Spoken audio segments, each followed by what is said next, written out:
Hey friends, how we doing? Welcome to the live stream. All right, we're going to talk a little bit about, this is the very first live stream for our jazz piano lessons tutorial website and / YouTube channel, whatever you want to call it.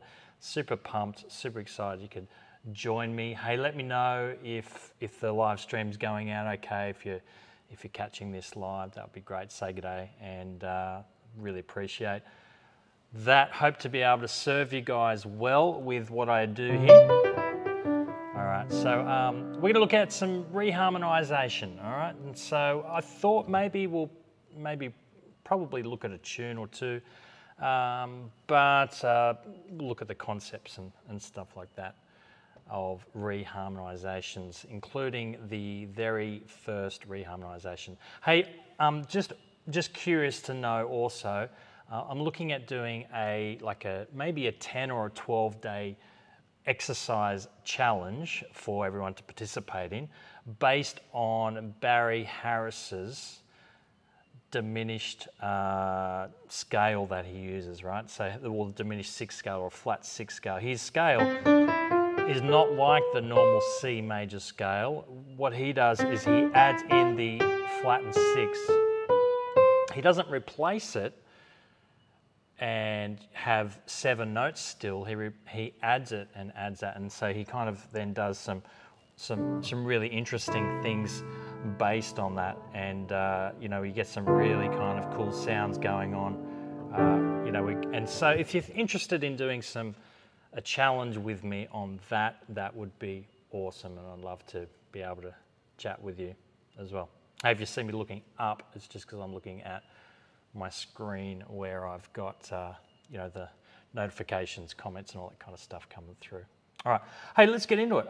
So the easiest of all reharmonizations in jazz is the Tritone Substitute. All right, I have done a video on this before, but this is a great one to get started on, a Tritone Substitute. Now, here's what it is, and it works the best with a dominant chord, right? That's what it was designed for.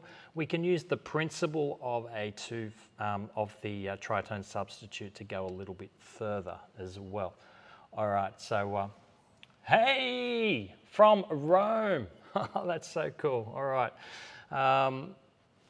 That's a long way away from here, from Australia. I'm just north. I'm in Newcastle, which is just north of Sydney, Australia. All right. So yeah, hey, welcome. That's great to have you here. All right. So yeah, so we're going to look at what are we doing? The Tritone Substitute. All right. So now it works really well with the dominant chord. So here's a 2-5-1. I'll do it in root position first, right? So 2-5-1, D minor 7, G7, C major 7. Okay. Now, if you're doing a tritone, what you're doing is on the dominant chord, which is the 5 chord, you're going 3 tones away and doing a dominant chord of the same thing. So here's G7. Instead of that, 1 tone, 2nd tone. There's the 3rd tone, so C sharp or D flat, whatever you want to call it, and you play the D flat dominant chord instead of the G chord, right? So D flat 7 instead of G7. All right, so you end up with this: D minor 7, D flat, C major 7. Now, if I mix it up with some kind of voicing. Here's an axis of a 3rd voicing, going to an axis of a 7th voicing, going to an axis of a 3rd voicing, right? So it's like I've got a 3rd on there or a 10th, right? And with the axis of a 7th, we've got an interval of a 7th on the outside, okay? That's what that's referring to. So instead of doing that, you can do this.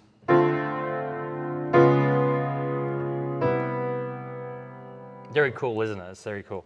And so here's what it is. Let me show you with kind of these little guys here, right? So now here's why it sounds really cool. Let's say I'm just going to do the G7, right? Don't worry about the colours. They don't really mean anything. But So there's G7. Now the 3 and the 7 are our B and the F, right? If I do a D flat chord, so I'll bring these guys down. There's D flat, there's 1, 5, this is 7, right? Here's where the 3 would be, okay? But if we keep it in the same place, notice it's exactly the same note. So these are the guide tones. Now the guide tones are the most important notes in a chord, and you can actually just play chords with just the guide tones, all right? Oh, we've got a problem with the camera there. All right, let me see if I can fix that, and I will be back. Is it still not working? Let me see. Let me see if I can get that working again. That is frustrating, isn't it? First live stream, some issues going on there. It was meant to be all sorted.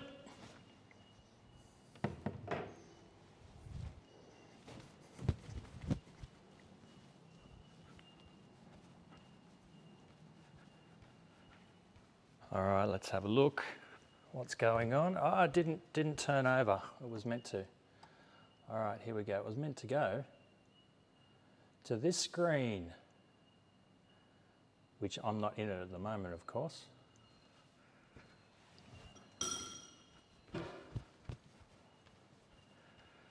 That should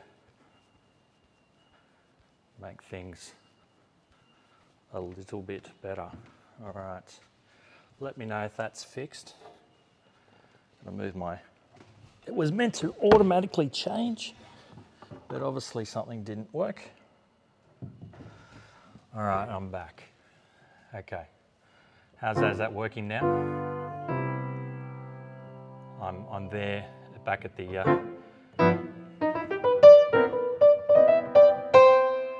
I think that's working. All right.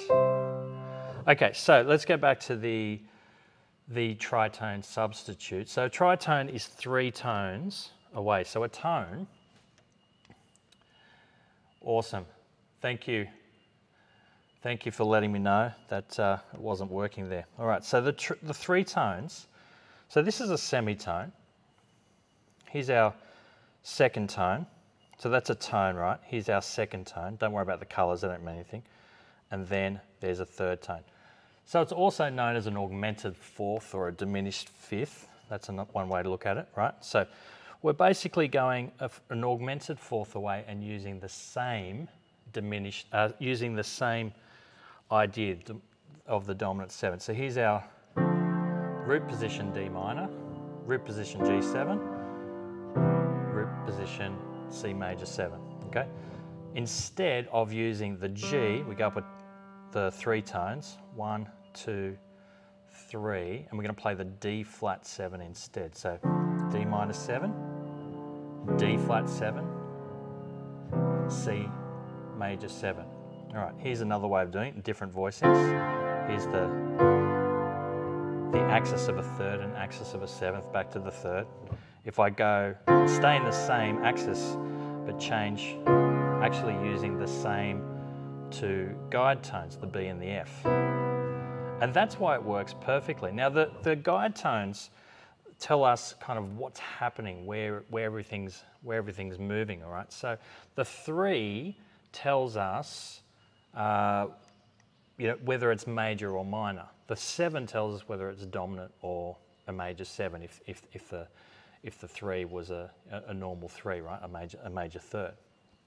And so because the guide tones are the same notes, the chord functions in the same way. So it's a really easy way to do it. So if we were playing Autumn Leaves, C minor, going to F7,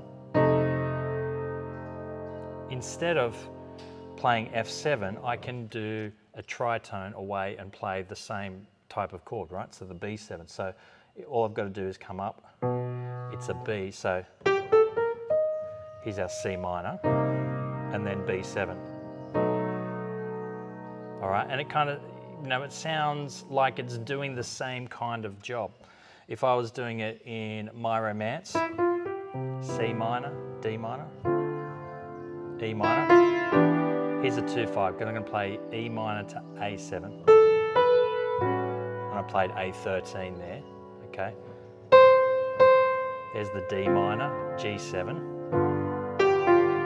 All right, so I'm going to do it on, replace the A7 and replace the G7, all right? So if I'm replacing the A7 and we go up the 3 tones, we'll end up with, so there's 1, 2, 3. All right, so I'm going to play an E flat 7 instead, and we already worked out with the G7 that the tritone substitute for G7 is the D flat, right? Hopefully that's making sense, right? So here's the E minor. Now instead of the A7, I'm going to play E flat 7. That sounds cool, doesn't it? Here's the D minor 7, D flat 7. So it really sounds great, especially when it changes the key temporarily, all right? So it's still functioning the same way, but there's all these other interesting notes that come into play. So I find it really good. Now, I sometimes use the tritone substitutes when I'm improvising as well. Like I might stay with the G7, for example, but when I'm improvising, I might think of the notes of the D flat 7 chord. So instead of using, which sounds nice, right? That's the G Mixolydian mode. That sounds cool. It sounds, you know, like it's inoffensive. You know, it sounds right.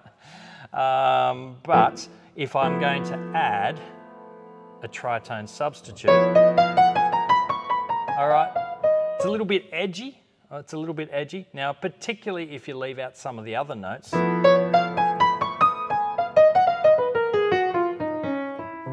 And then when you go back to the C, so here's D minor. Here's G7. All right, now I'm going to play the same thing. Not exactly the same, so I won't remember what notes it is that I played.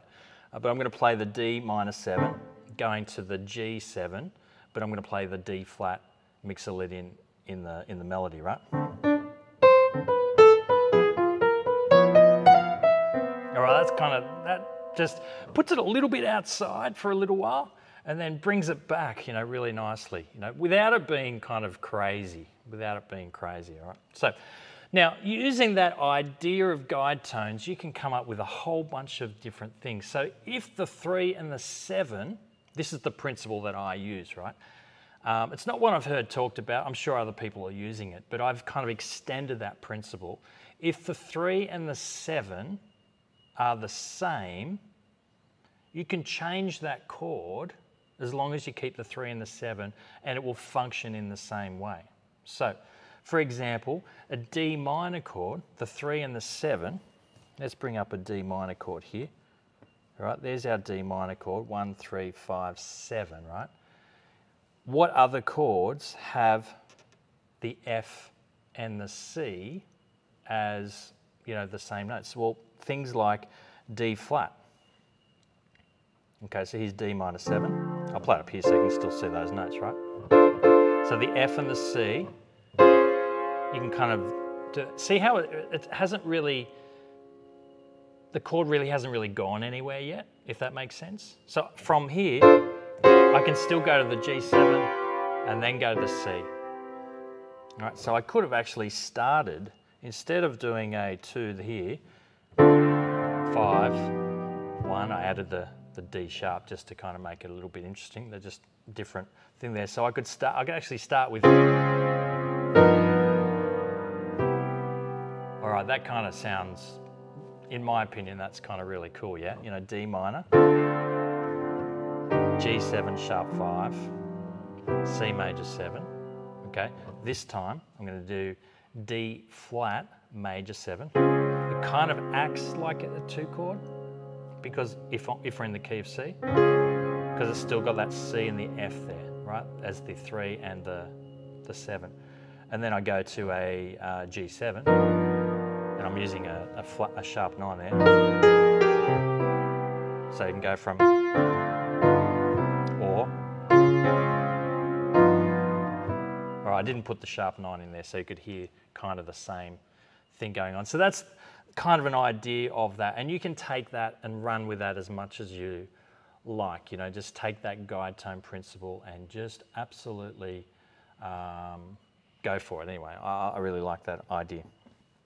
It kind of lends itself to another principle which is talked about in classical music more than in jazz music, called mixture.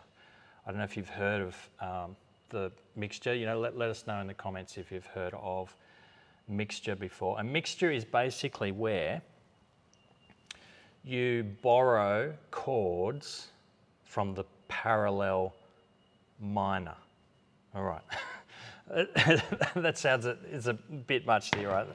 Let me know if, I'm just going to try and use an iPad here. You just found my password here for my iPad. It's very hard to find, right? Hopefully you'll be able to kind of see this, right? So the iPad hopefully is helping us out here. All right, so mixture. So let's say we build on top of a C major scale chords, right? So we've got C major 7, and just stay with the white notes, right? That's how we get the chords of a particular key, all right? So the first chord being major, minor, minor, major, dominant 7, minor, half diminished 7, or minor 7, flat 5, and then we're back to the start, right? If we're building on top of the minor, though, depending on which minor, I'm going to build on top of the harmonic minor. So it has a B natural instead of a B flat. The melodic minor has the A natural, B natural. Harmonic will have the B natural, the 7th raised, right? And the natural minor is really just a mode of the major scale. It's actually the 6th mode, right? Okay, so we've got, if we're building chords, 1, 2, 3, 4, 5, 6, 7, right? Actually, I might make it the natural minor. We'll do it from there. So the natural minor, let's say the first chord's going to be C minor, right? The second chord's going to be a D minor 7 flattened 5, all right? Most of the time when you see a minor 7 flat 5 or a half diminished, it's the 2 chord in the minor key. Okay, the third chord, and I really like the third chord and the 6th chord in particular of this idea of principle, is actually a major chord. Okay, so it's actually a major chord. The third one's actually major, which is really kind of cool. Now, the guide tone is the same, right, of the third chord. So here's our, if I play the E flat instead, sounds very similar, but obviously it's different, okay? So that's where you're borrowing an E minor 7 or an E flat major 7, right? You're kind of borrowing from there. You can do the same thing here. You can play, instead of an F major 7, you can play an F minor 7, and it will usually quite work. That's the principle of mixture, which kind of is similar. It's kind of similar. All right, hopefully that makes sense. Anyway, so let's try that, you know. So what we're doing, let's do My Romance again. C minor, sorry, C major. D minor 7, E minor 7. Now remember we went to E flat using the Tritone Substitute. All right, let's not go there. Let's use that idea of principle and that principle of mixture, or even just using the same guide tones. And on that E minor, we'll do E flat major 7. Right, so that works. Then I'll go to the A7. That really is kind of cool. Now you could go E flat major 7 to the E flat dominant chord. That would kind of work too. flat, E flat 7. Well, because of the B, we kind of need to get rid of this flat, this fifth, don't we? You know, the E flat. So we could go.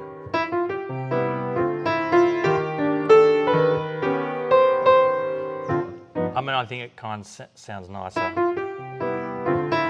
if you change to the A7. Here's a tritone substitute here. That's nice.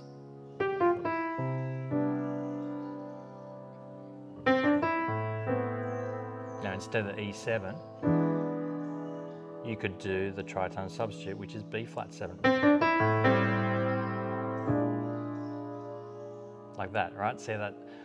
One of the tritone one is just so easy. All right, let me give you one more principle to kind of muck around with, and then, you know, hey, if you've got any questions about anything jazz related, chuck it in the comments and hopefully I'll be able to see them, and they're coming up.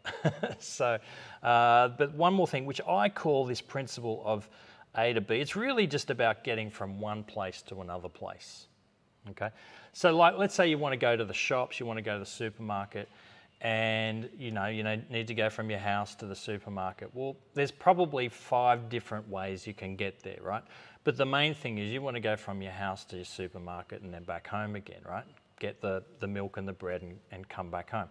But you can take the scenic way. You can take the most direct route to get there. You can take an interesting way. You can take a way that's fun to drive. You know, like maybe there's some cool corners that it's kind of interesting to drive. Maybe you don't like traffic lights, so you go a different way. There's so many different ways that you can journey, right?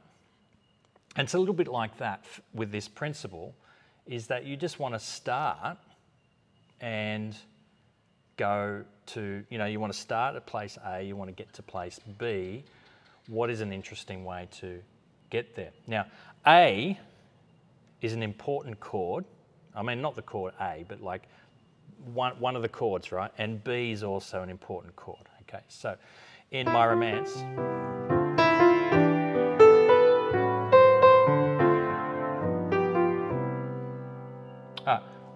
what are the important chords in that first little section, Obviously that first chord's kind of important, right? That one chord's important. I mean, it's not like you couldn't do something else, but it kind of is an important chord, right? So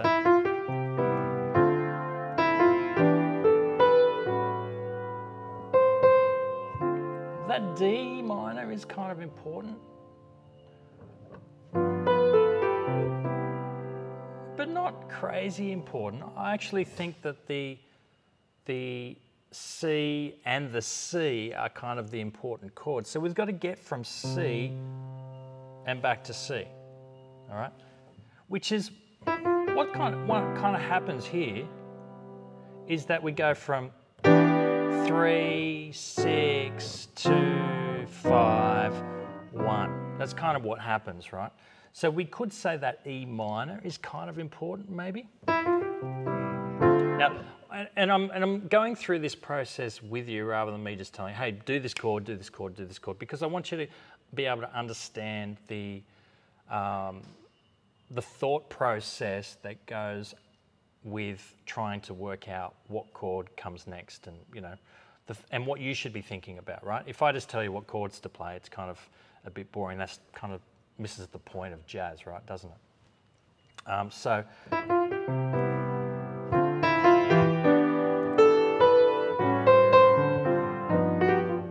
all right. So I think let's stick with that C. All right. Now we want to get. Let's say that C is important. That E minor. Let's go with the E minor is important. Okay, that E minor 7, and then the next chord that's important is that C. So how can we get to E minor interestingly? Right, in an interesting way, right? So we could do maybe a 2-5 into E minor. That kind of might work, right? So we've got, what do we got? We've got one chord there. So we could add a 2/5 before the E minor maybe. So a proper E minor 2/5 would be like an F sharp minor 7 flat 5 to a B7. All right, so. Ooh, then the B7. Yeah. That's nice, isn't it? All right. So C, F sharp minor 7, flat 5, B7. I'm going to do sharp 9. Then we get to that E minor. I'm playing E minor 9 there. That sounds super awesome, doesn't it? One more time.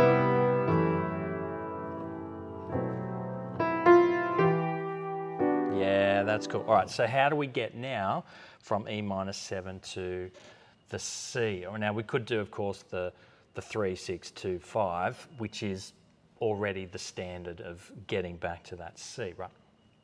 But because that's what we normally do, let's not do that. Let's do something different. Now, you could come down by semitones, which is in a way kind of utilising the tritone substitute. So you could go, I'm going to do that F sharp minor 7 again, B, E minor, oh, that's nice, E flat here, 7, D minor, D flat 7.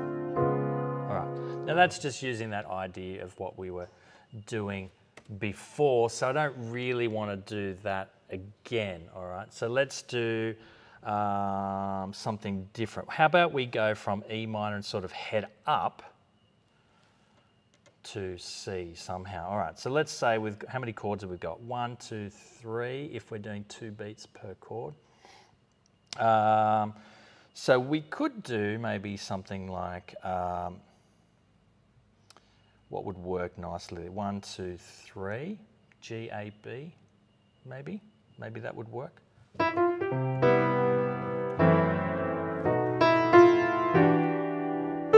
right, what did I say? G. Now, because I'm going to playing a B, I need to pick something. It's got to be a G7 or it's got to be a G major, right? I'm going to go with major. Nah, well, I think that's probably too close to, in some ways that's too close to E minor, I think. Maybe that would work better. That's a G7 with a sharp 5 there. 2.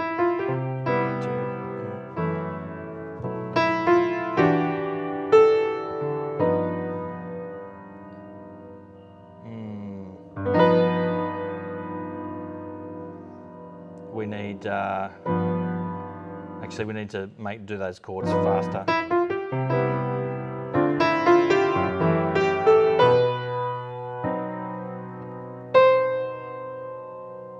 Where are we? Hang on. No, that's not right. There's the E minor 7. Maybe do then the G. Yeah, and then keep going up. I'm going to go with, we're going to do A and B. I'm going to go with an A minor. Yeah, that works. And then a B something. Now, B7, B diminished, half diminished 7 is the chord that works in this particular key. Now, a B7, B half diminished 7 is kind of like an extension of a 5 chord anyway, right? Because it's a 7, right? There's this, there's your 5 chord, right? There's your 7 chord. So it's kind of like, it's like a G9 without the G. So that'll work quite nicely coming from the A minor as well. So we go, right, that'll work smoothly. Right, so here we go. C major, F sharp minor, going to the B7 flat 9. What are we doing? G.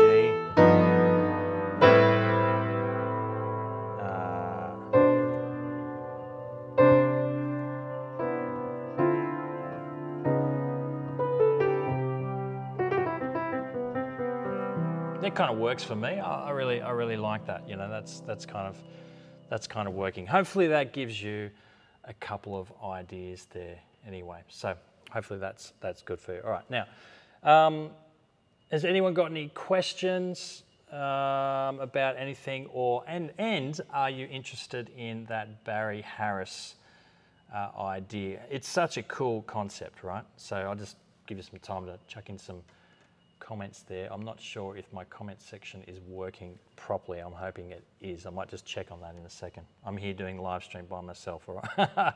When I'm a millionaire, I'll have somebody helping with the live stream, but not yet. So here is the interesting scale, one of the interesting things that Barry Harris uses, right? He uses this extra note, the flattened sixth. It's really, really interesting. Now, if you were doing the chords of C major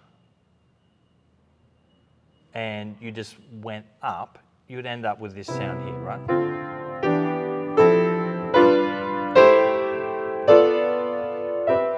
All right, that's cool. I mean, that sounds nice, right? If I was using the sixth, I'm gonna show you using the sixth in a second. You get this kind of sound, and that kind of sounds nice, right? That sounds reasonable. If you do the sixth one and you add in that flattened sixth as you go up, as in like you play every note in order, you get a diminished chord in between every other chord. So you'll have, and you basically end up with a C6 diminished chord, then a C6, then another diminished chord, then a C6, then another diminished chord, and it just goes on and on and on. It goes like this, right? And then, so the next chord is, sorry, am I doing that right? Yep. Then we head to the D diminished 7. Then we go back to, but it's got an interesting kind of a feel, right? And you get this sound. I just think it's really, really interesting. And it's not what we usually do, right? So that's kind of the sound that we end up with. If you do 7th chords to start with, and follow that pattern, you get some really interesting sounds too.